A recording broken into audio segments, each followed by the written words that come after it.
Bacteria. Bacteria. Look, there's bacteria. Bacteria. Bacteria. You might not see them, but they're there. Bacteria. Bacteria. Everything you touch. Welcome to Risky or Not, a Bacteria. short podcast about everyday Bacteria. risk from That's right. germs. Sounds I'm like Professor Ben bacteria. Chapman from North But we Carolina have to State watch University, out and for I'm joined by my bacteria. co-host, They Dr. can Don spoil our Chacker from children. Rutgers University. Bacteria. In this podcast, we promise to do our best not to Everywhere waffle, you look. dither, dissemble, or equivocate, and give you straight-up answers about whether something is risky or not. Don, today's topic, I'm telling you, is very, very specific. I'm going to, there's a couple of things here. So risky or not, buffet corn dogs from home with a hard exoskeleton. So what is that? What those words? I think you understand those are them words. Those are all individually. English words. Yes. Yeah. So this comes to us from a listener to the show @2Frank Brown. Frank Brown. Frank writes, buffet corn dogs with a hard exoskeleton brought from home by other customers, #risky or not. And he screenshots a Twitter discussion from someone named Dr. Ryan. And we don't have Dr. Ryan's Twitter handle, so I'm just going to read this. We'll link to the screenshot. At a buffet, Dr. Ryan writes, at a buffet, I personally sneak corn dogs into the buffet so others can enjoy them. I hide 6 corn dogs in my jacket pockets. It then is a joy for me to see other patrons of the establishment eat my corn dogs, thinking they were part of the buffet. And so a couple of people respond and say, please tell me this is a joke. You're a generous man. Dr. Ryan responds, it is not a joke. I have food handler's license. Plus, the hard exoskeleton of the corn dog keeps bacteria at bay. So, Don, canonical question, buffet corn dogs from home with a hard exoskeleton, risky or not? So just because you have a food handler's license, okay, man, let's be completely clear, Yes, does not mean that you can go into a restaurant and handle food. correct. Okay? Correct. And yes, I'm trying to do a Google search to try to find Dr. Ryan, and unsuccessfully. If Dr. Ryan is a medical doctor, he should have his license taken away. If he's a scientist, he should have his PhD taken away. This is just gross, right? Yes. But again, the podcast is not gross or not. We'll get to that. All right. So let's think about this. What's the nature of these corn dogs? Are they homemade? Dr. Ryan corn dogs? Are they store-bought corn dogs? How is he handling them? How long do they sit in his jacket pockets? Right? What's the quality? What are the qualities of his hands? Is he actively infected with norovirus at the time, or salmonella? Right? Yeah. So yeah, it does the hard exoskeleton of the corn dogs keep the bacteria at bay? Not really. There could be bacteria underneath the corn dog exoskeleton and on the hot dogs. Again, this is another one where we just don't have enough information, right? I guess thinking about corn dogs, right? It's a hot dog with corn breading. I guess when you make corn dogs, I'm guessing because that breading on the outside of corn, I'm not an expert in corn dogs, Ben. But I guess the corn dogs are fried, right? Oh, yeah. I'm thinking right. That's how you get that exoskeleton, right? It's a hard exoskeleton. Hard exoskeleton, right? So the frying process is going to kill any bacteria in the corn dog, in the exoskeleton, right? Which we keep calling exoskeletons. It's spreading. And I guess it's going to probably do a pretty good job of getting rid of any listeria on the surface of the hot dog, right? I don't know. I'm conflicted on this one because a lot of it depends upon what Dr. Ryan is doing. And again, the fact that he has a food handler's license is not really giving me much comfort here, because he's Right. doing a stupid and frankly, as I pointed out, illegal thing. You cannot bring food from home of any type, whether it's in a hard exoskeleton or not, and put it on a buffet, right? Like that's just frankly, I think illegal. You're the food code expert. I think that's illegal, right? But I don't. Yeah. So okay. Yeah. There's a lot here.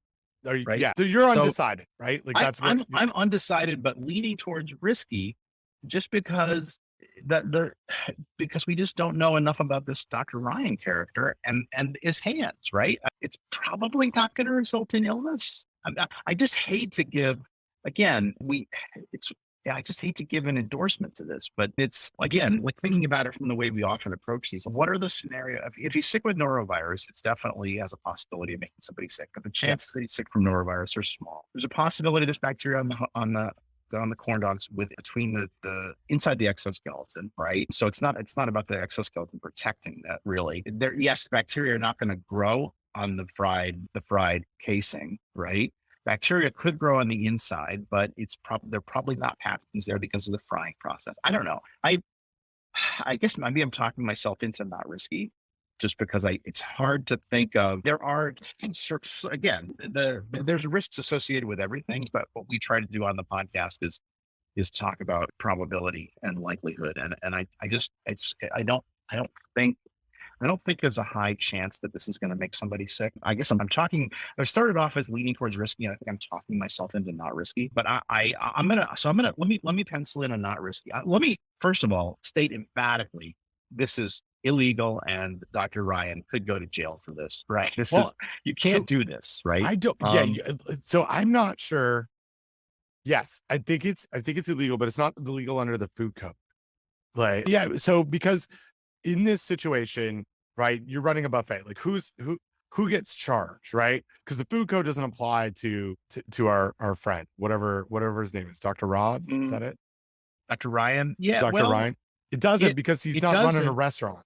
But the restaurant could get in trouble for what he's doing. Could, right? but that's true. But it's not. If I was a restaurant, that could happen a lot of. It's not the. I see what you're saying. Like the food code, is this food from an unapproved source? Yes. Right. Right. Yes. I'm trying to think of where in the food code is. Yeah. So let's say, I guess like the restaurant could get in trouble because Dr. Ryan sneaks in his corn dogs, takes them out of his pocket, throws them on the inspector, shows up and says, okay, let's go through what you got on here. Oh, you got corn dogs. And then all of a sudden there's a flurry of like odd responses, or like, we don't actually have corn dogs. Where do those corn dogs come from? I could see this getting very confusing if someone showed up. Is it control? Like maybe the restaurant gets in trouble for not being able to monitor or control their buffet line.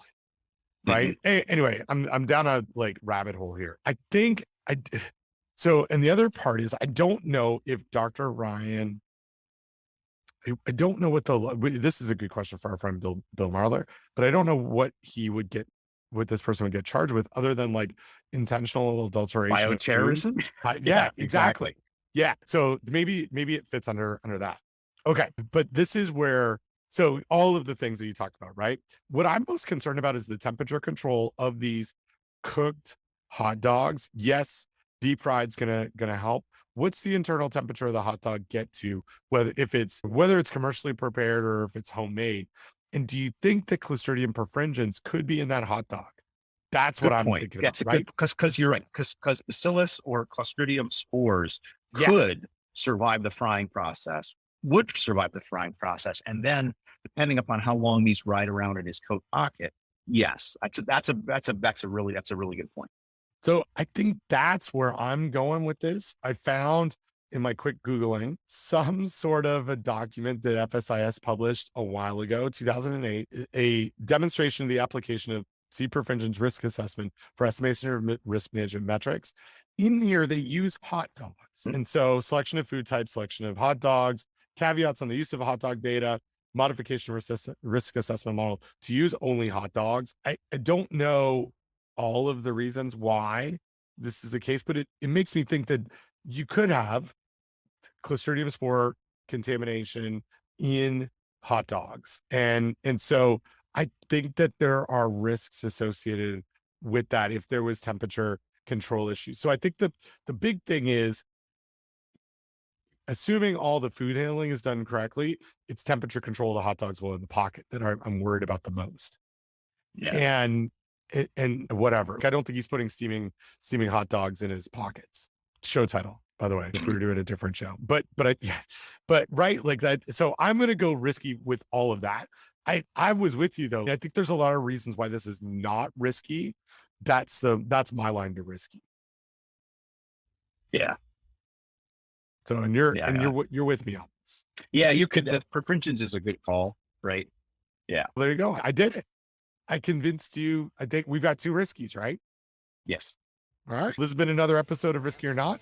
If you have questions for us, you can reach me, Professor Ben Chapman, at Benjamin Chapman on Twitter, or my co-host, Dr. Don Schaffner, at Bug Counter on Twitter, or you can send us questions and feedback on our website, riskyornot.com. 1 square inch, 500 million salmonella bacteria.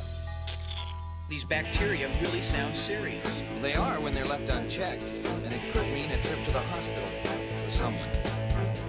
Our customers, Wow. ourselves, All right. our chicken, All right. and our reputation. All right. All right. You mean bacteria on me right now? Clean, and then clean again. Bacteria. Bacteria. Look, there's bacteria. Bacteria. Bacteria. You might not see them, but they're there. Bacteria. Bacteria. Everything you touch, bacteria. Bacteria. That's right. Salmonella bacteria. Salmonella bacteria. Salmonella bacteria.